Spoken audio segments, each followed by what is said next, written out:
رسول اللہ صلی اللہ علیہ وسلم نے فرمایا، تم سچائی کو لازم پکڑو اور ہمیشہ سچ بولو، کیونکہ سچ بولنا نیکی کے راستے پر ڈال دیتا ہے اور نیکی جنت تک پہنچا دیتی ہے۔ حضرت ابو ہریرہ رضی اللہ تعالیٰ عنہ فرماتے ہیں کہ میں تم کو وہ کلمات سکھاتا ہوں جو رسول اللہ صلی اللہ علیہ وسلم نے مجھے سکھائے ہیں۔ جب سفر کا ارادہ کر کے گھر سے نکلو تو اپنے گھر والوں کو یہ دعا دو، استودعکم اللہ الذی لا یخیب ودائعہ۔ ترجمہ، میں تمہیں اللہ کے حوالے کرتا ہوں جو امانتوں کو ضائع نہیں کرتا۔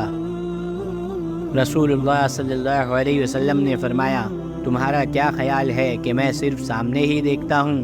بخدا تمہارا خشوع و خضوع اور رکوع مجھ پر پوشیدہ نہیں ہے، بلا شبہ میں اپنی پیٹھ کے پیچھے بھی تم کو دیکھتا ہوں۔